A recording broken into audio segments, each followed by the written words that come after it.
there, here we are back at Module 5. For this module, we'll be considering statistical data analysis. More specifically, we'll be examining group differences.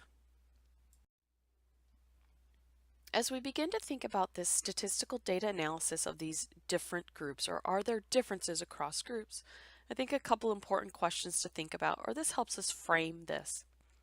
Do the subjects or participants differ from each other according to variables in the study?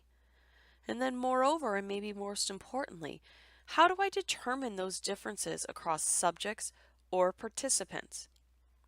The following slides will help us think about how we are able to show that there are differences across groups.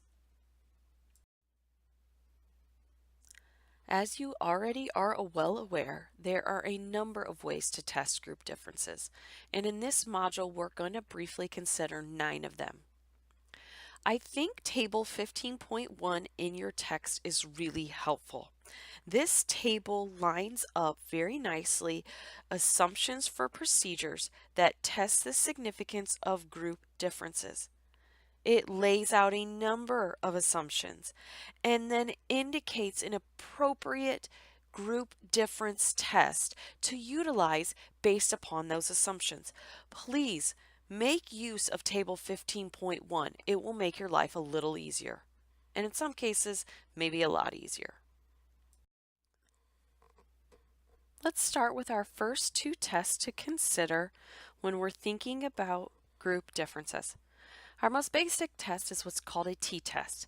This test allows the researcher to determine group differences as defined by the independent variable and if that differs on the basis of a selected dependent variable. Simply, it allows the researcher to compare a categorical independent variable with 2 groups on the basis of an interval or ratio scared dependent variable.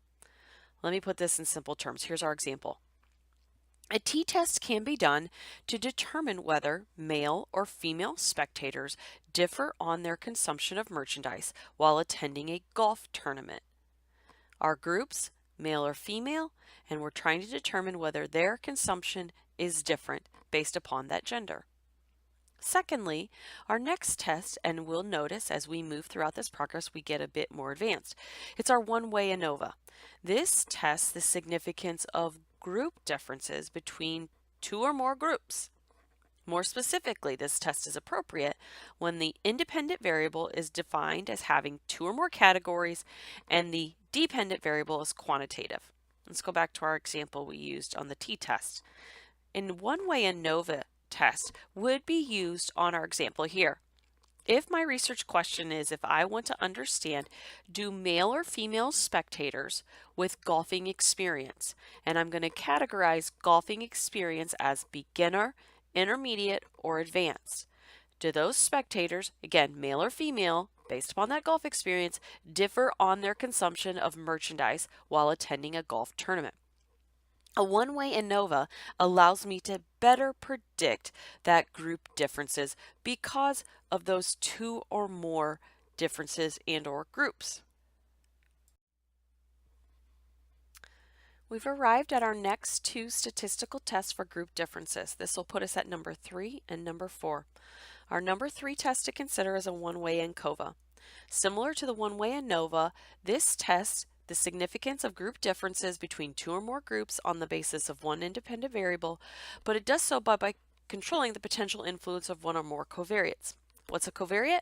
It's that independent variable not manipulated by the researcher that has an effect on the dependent variable.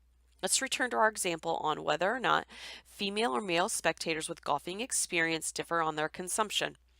If I hypothesize that experience does impact whether a male or female consumes merchandise at a golf event, I also have to recognize that an independent variable or that covariate of expendable income also is going to probably impact consumption of merchandise. With a one-way ANCOVA, I can extrapolate that covariate of expendable income and can then further my test based upon pulling out that data. Next, factorial ANOVA. It's similar to the one-way ANOVA, with the exception it allows for the simultaneous analysis of 2 or more independent variables with a single dependent variable. Factorial, again, implies more than one independent variable. Okay, let's again return to our example about our merchandise consumption. If we, if the researcher has hypothesized that our merchandise consumption at our professional golf tournament will vary based upon the gender and the skill level of our spectator, I could address that research question by performing this factorial ANOVA. I could do so with gender and skill level as the categorical independent variables and the total amount spent on merchandise as that ratio scaled dependent variable. Okay, we've arrived at our fifth and sixth test when considering group differences.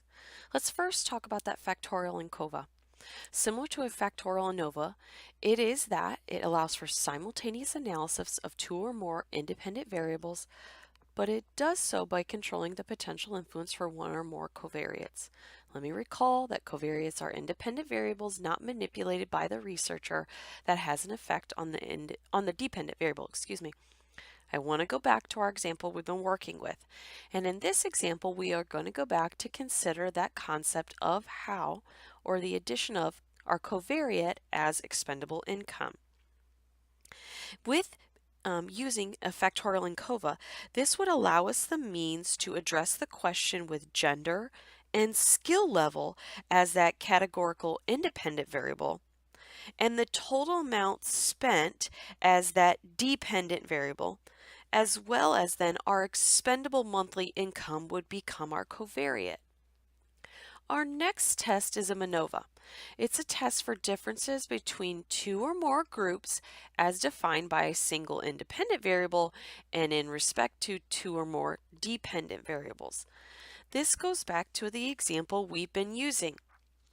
But now we're going to throw in another dependent variable. We're going to consider that golf experience, and we're going to determine or think about consumption of merchandise and media.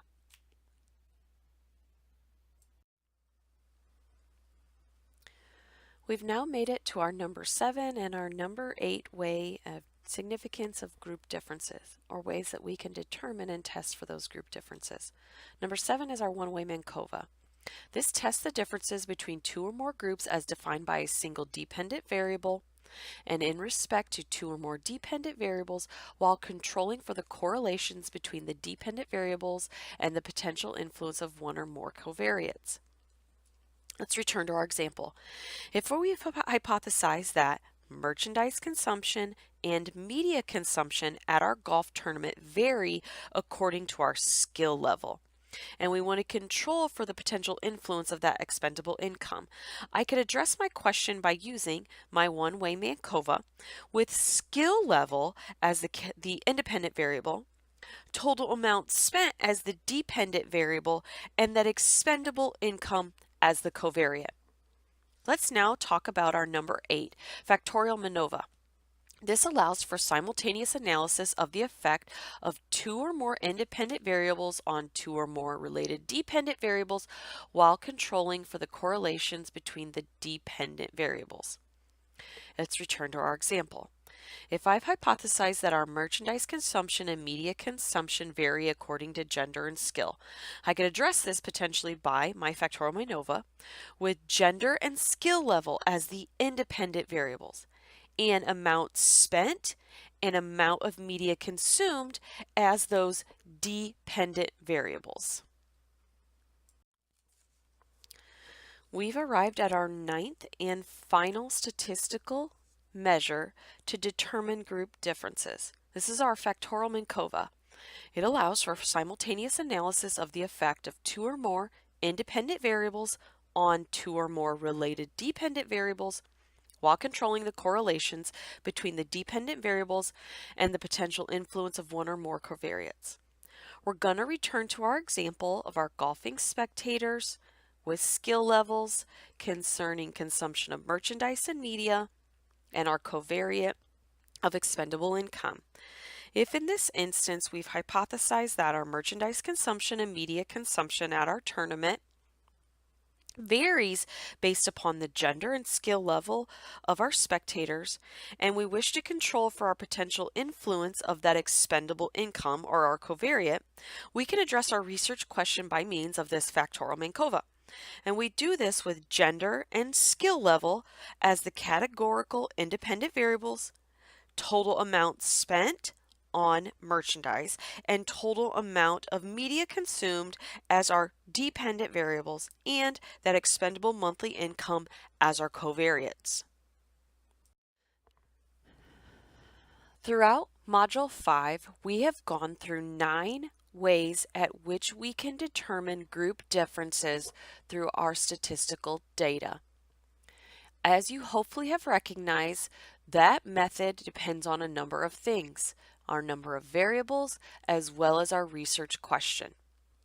Please return also to Chapter 15, as this chapter provides a number of quick and easy references to our SPSS. Again, SPSS to the rescue. Finally, I want us to recognize how important it is to be able to tell group differences. We can do this because ultimately we'll want to be able to make some group predictions. We'll see that coming up.